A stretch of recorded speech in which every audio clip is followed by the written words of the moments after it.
Bharat Australia మధ్య one day సిరీస్లో రోహిత్ శర్మ దడదడలాడించేశాడు. బ్యాట్తో పంజా విసిరాడు. తొలి మ్యాచ్లో విఫలమైన ఆ తర్వాత 2 మ్యాచ్ల్లో దంచికొట్టాడు. రెండో మ్యాచ్లో హాఫ్ సెంచరీ, మూడో మ్యాచ్లో సెంచరీ సాధించాడు. తన పనైపోయిందన్న వారికి ఆటతోనే సమాధానమిచ్చాడు. వన్డే సిరీస్ను ఆసీస్ గెలిచిన పరుగుల రేసులో మాత్రం రోహిత్ శర్మే హీరోగా నిలిచాడు. అద్భుతమైన బ్యాటింగ్తో ఆస్ట్రేలియా బౌలర్లను వణికించాడు.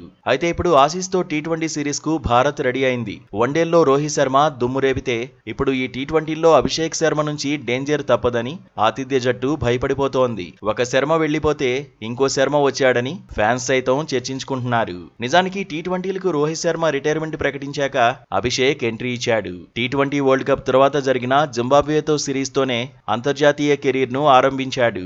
కెరీర్ రెండో మ్యాచ్ లోనే సెంచరీ బాదాడు. హరారే నుంచే రికార్డులు వేట మొదలుపెట్టాడు. బీభత్సమైన బ్యాటర్ గా పేరు తెచ్చుకున్నాడు. ఆ తర్వాత ఇంగ్లాండ్ తో సిరీస్ లోనూ మెరుపులు మెరిపించాడు.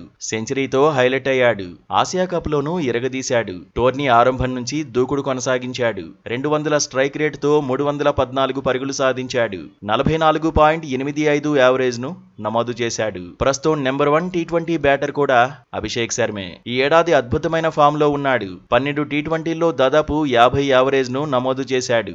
593 పరుగులు సాధించాడు. స్ట్రైక్ రేట్ 200కు పైగానే ఉంది. ఓవరాల్ గా 24 మ్యాచ్ల్లో 849 పరుగులు సాధించాడు. యావరేజ్ 37. Strike rate 196.07. కెరీర్లో 2 సెంచరీలతో పాటు 5 హాఫ్ సెంచరీలు సాధించాడు. ఆస్ట్రేలియాతో 5 టీ20ల సిరీస్ లోనూ భారీ అంచనాల మధ్య బరిలో దిగబోతున్నాడు. పవర్ ప్లేలో యంగ్ ప్లేయర్ ఎక్కువగా ఇంపాక్ట్ చూపించే అవకాశాలు ఉన్నాయి. సిరీస్ లో అభిమానులను అభిషేక్ ఎంటర్టైన్ చేయడం ఖాయమని ఎక్స్పర్ట్స్ అంటున్నారు. సిరీస్ లో ఈ యువ ప్లేయరే టాప్ స్కోరర్ గా నిలిచే అవకాశం ఉందని ఆస్ట్రేలియా మాజీ కెప్టెన్ మైఖేల్ క్లార్క్ జోసెన్ చెప్పాడు. 3 ఫార్మాట్లో ఆడేందుకు సిద్ధంగా ఉన్నాడని చెప్పుకొచ్చాడు. టీ20లో సూపర్ స్టార్ అని ప్రశంసించాడు. అయితే టీ20 సిరీస్ లో మాత్రం ఆస్ట్రేలియానే ఆధిపత్యం చెలాయిస్తుందన్నాడు. 3-2తో సిరీస్ గెలుస్తుందన్నాడు. మొత్తంగా ఆస్ట్రేలియాతో టీ20 సిరీస్ లో అభిషేక్ శర్మ ఎలా రాణిస్తాడు అనేది ఇప్పుడు ఆసక్తి రేపుతోంది.